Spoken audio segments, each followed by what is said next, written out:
नमस्ते दोस्तों, जय आयुर्वेद। मैं आपको आज हरित के बारे में बताऊंगा। हरित की जो कि अब आप सभी ने सुना ही होगा कि हरित की मतलब त्रिफला में यूज होता है हर्रे, मतलब अपन लोकल लैंग्वेज में इसको हर्रा बोलते हैं और ये त्रिफला में यूज होता है। अब मैं हरित के बारे में इसका पहले सामान्य परिचय बताऊँगा, जैसा कि इसका नाम, संस्कृत नाम, बोटनिकल नेम, इसकी फैमिली, इसका स्वरूप, इसका रस पंचक और इसका दोष कर्म किस दोष पे काम करता है, केमिकल कंटेंट और इसका प्रोज्यांग। ठीक है, तो आइए अब हम जानते हैं कि देखिए अभी हरित का बोटनिकल नेम, तो हरित का जो वानस्पतिक नेम है बोटनिकल नेम टर्मिनेलिया चेबुला। और ये इसकी जैसे इंसानों की या फिर जंतुओं की प्रजातियाँ होती है, वैसे पौधों के भी अलग अलग श्रेणियों में बांटा गया है। ये कॉम्प्रेडेसी कुल का होता है ना। ठीक है, अब हम इसके स्वरूप की बात करते हैं। हाँ, इसके पर्याय की बात करते हैं। तो इसके पर्याय जैसे हरित की के बहुत सारे पर्याय हैं। जैसे पथ्या है मतलब ये मतलब सबको सूटेबल मतलब कि इसके कोई ज़्यादा कॉम्प्लिकेशन नहीं है पथ्या, अमृता, विजया, चेतकी, रोहिणी, है ना, शिवा, इसके ऐसे बहुत सारे पर्याय हैं। मैं इतना ही बताना चाहूँगा। और इसके बाद अपन इसके स्वरूप पर जाते हैं। तो देखिए दोस्तों, आजकल मतलब वन की कटाई हो चुकी है सारी, तो इसलिए हम लोग ज़्यादा जो है ये हमें मतलब पर्याय जिस आकार का हरित के होना चाहिए उस आकार का नहीं। अभी ये छोटा ही वृक्ष है, ये लगभग 1-2 साल का है। इसके सामने इसका स्वरूप हम आपको परिचय करवा रहे हैं। ये सामान्यतः मतलब 50 से 70 फीट का होता है और मतलब इसका जो स्टेम होता है धूसर वर्ण का होता है, जैसे आप देख ही रहे होंगे। ये इसका जो स्टेम होता है धूसर वर्ण का होता है और काफ़ी मोटा होता है ना। फिर इसके पत्र की बात करते हैं, तो इसके पत्र अंडाकार होते हैं और जैसे आप सबने ही देखा होगा, जैसे बादाम के पत्ते होते हैं ना, सेम वैसे ही।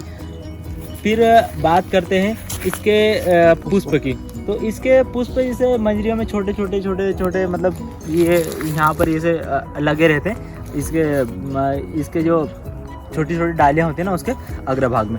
अब इसके फल की बात करते हैं, तो इसका जो फल होता है मतलब अलग अलग वैरायटी होती है इसकी। विभिन्न की सामान्यतः 7 जातियाँ होती है, वो मैं अभी मतलब हरित की 7 जातियाँ होती है, सॉरी, तो मैं वो नहीं बता सकता हूँ क्योंकि उसके लिए ठीक है। तो ये इसका जो फल होता है वो 3 से 5 सेंटीमीटर लंबा होता है और मतलब 1 सेंटीमीटर उसका व्यास होता है ऐसा। फिर इसकी जो फल पे अपन ज़्यादा फोकस करेंगे थोड़ा सा, वो इसलिए कि फल इसका जो प्रयोज्यांग है फल है, तो फल को मतलब किस अवस्था के अनुसार ग्रहण करते हैं कि छोटा, बड़ा और, तो इसके तीन टाइप की वो होती है, छोटी हरित की, पीली हरित की और बड़ी हरित की। छोटी हरित की मतलब जब फल लगा इस पे और बीज का निर्माण नहीं हुआ और अपन ने तोड़ लिया तो वो हो गई छोटी हरित की। और जब फल लगा, बीज मतलब फल जब प्रौढ़ावस्था में आया और तब उसको ग्रहण किया तो वो पीले हरित की। और उसके बाद यदि जब पूरा फल पक के गिर चुका तो बड़ी हरित की। ठीक है, आप जैसे आप जानते हैं अपन इसके रस पंचक के बारे में, जो हमारे लिए बहुत ही ज़्यादा महत्वपूर्ण। रस पंचक इसलिए महत्वपूर्ण कि किसी भी द्रव का जो रस पंचक होता है वही उसका मतलब उस रोग में, किसी व्याधि में दोष को कैसा प्रयोग करता है।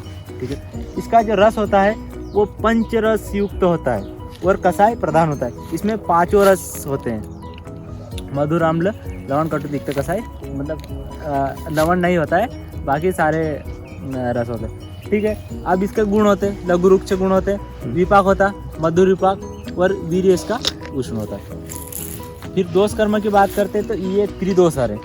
ठीक है, मतलब वात, पित्त, कफ तीनों दोषों का हरण करता है। अब इसके रासायनिक संगठन की बात करें हम, तो रासायनिक संगठन में इसमें पाया जाता है चेबुलिक एसिड, चेबुनेलिन और टेनिन और पोरोलिन।